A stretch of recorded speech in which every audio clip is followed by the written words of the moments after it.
জামায়াত বলেন, বিএনপি বলেন, আপনারা গত 15 বছর 53 বছরে বড় বড় জাহাজ বানিয়েছেন, কিন্তু আপনাদের এই জাহাজে তেল নাই। সমুদ্রে আপনারা জাহাজ ভাসিয়েছেন, সে জাহাজ ভাসানোর পরে এনসিপি বাংলাদেশের সন্ধিক্ষণে এসে কিছু তরুণ যুবা ছাত্র মিলে এসে তেল নিয়ে হাজির হয়েছে। সাংবাদিক ভাইয়েরা আপনারা উপস্থিত হয়েছেন, আপনাদেরকেও ধন্যবাদ। কারণ বাংলাদেশের এই সময়ে সংস্কার বিচার এই বিষয়ে আপনারা অনেক বেশি সিরিয়াস হয়েছেন এবং প্রতিনিয়ত যারা এই বিষয়ে বাংলাদেশে ভোকাল কথা বলতেছে তাদের ভয়েসগুলো জনমানুষের কাছে আপনারা পৌঁছে দিচ্ছেন। এই জন্য অনেক হাউস আপনাদেরকে প্রতিবন্ধকতা করা সত্ত্বেও আপনারা যে বাংলাদেশের পক্ষে এই ধরনের সার্ভিস দিয়ে যাচ্ছেন, আপনাদের ইতিহাসে স্বর্ণাক্ষরের ইতিহাসে আপনাদের নামগুলো লেখা থাকবে। সংক্ষিপ্ত ভাষায় কিছু কথা বলবো, সেটা হলো আমাদের এনসিপির প্রতি একটা অভিযোগ ছিল যে কেন আমরা স্বাক্ষর করি নাই। আমরা যদি স্বাক্ষর করতাম হয়তো আজকে এই পরিস্থিতি আমরা আসতে পারতাম না। তা আমরা আগে এটা বুঝেছিলাম আমাদের সামনে অনেক রিস্ক ছিল যে আমরা কি জাসদের মতো হারিয়ে যাব কিনা সাইন না করে। সাউথ টাউনে হোক আপনার স্বপ্নের আবাসন, শতভাগ রেডি প্লট, সাথে সাথেই সাফ কাবলা রেজিস্ট্রি। অথবা আমরা যদি সাইন না করি পলিটিক্যাল অঙ্গন থেকে হারিয়ে যাব কিনা, এটার একটা আশঙ্কা আমাদের মধ্যেও ছিল।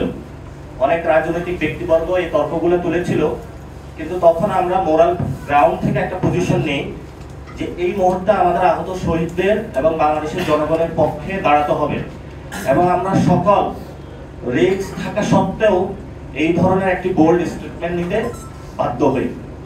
ইনশাআল্লাহ আপনাদের দোয়ায় আজকের একটা আমাদের রেজাল্ট এসেছে, এজন্য আমরা ঐক্যমত কমিশনকে ধন্যবাদ জানাচ্ছি। যদিও এখানে অনেকগুলো প্রসেসে ভুলভ্রান্তি রয়েছে, এটা কিভাবে বাস্তবায়ন প্রক্রিয়াটা আরো সম্পূর্ণভাবে নিয়ে আসা যাবে, তবে সেগুলো রাজনৈতিক দল এবং যারা এক্সপার্ট রয়েছেন তারা বসে একটা সমাধানে পৌঁছাবেন বলে আমরা বিশ্বাস রাখি। কারণ পুরো বাংলাদেশ সকল রাজনৈতিক দল এবং যারা এই বিষয়ে অভিজ্ঞ রয়েছে তাদের কাছে দাবি জানিয়েছে। সো রাজনৈতিক দলের যারা লিডারশিপ রয়েছে, এক্সপার্ট যারা রয়েছেন, তাদের জনগণের বাইরে যাওয়ার কোনো সুযোগ নাই।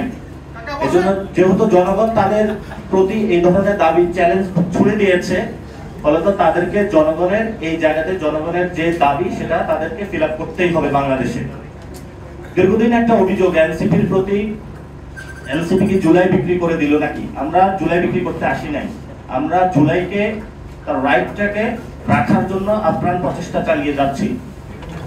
রাজনৈতিক দলগুলোর মধ্যে আমরা একটি তেলের ট্যাঙ্কার হিসাবে কাজ করে থাকি। আপনি জামায়াত বলেন, বিএনপি বলেন, আপনারা গত 15 বছর 53 বছরে বড় বড় জাহাজ বানিয়েছেন, কিন্তু আপনাদের এই জাহাজে তেল নাই।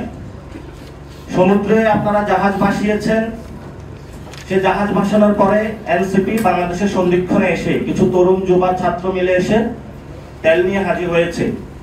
তো রাজনৈতিক দলগুলো এই গণ অভ্যুত্থানের পরে জুলাইয়ের অনেক নেতৃবৃন্দ, জুলাইয়ের অনেক যোদ্ধা আহত এবং যারা শহীদ হয়েছেন তাদের রক্তের ট্যাঙ্কারের উপর দিয়ে তারা রাজনীতি এখন করছে।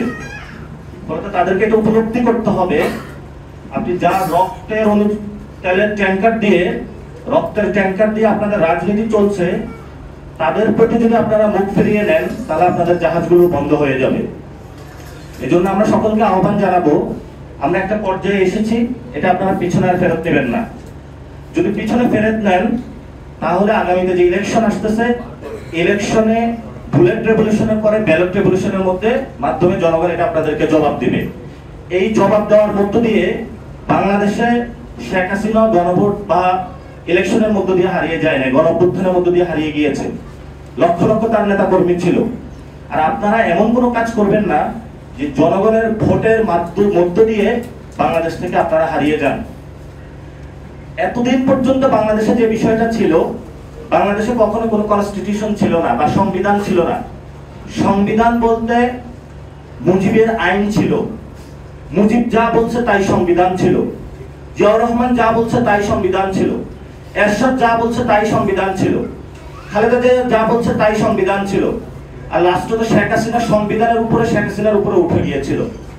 ফলত তাকে চেনে ধরে সকল রাজনৈতিক দল নেতৃবৃন্দকে আমরা সংবিধানের অধীনে আনার চেষ্টা করতেছি।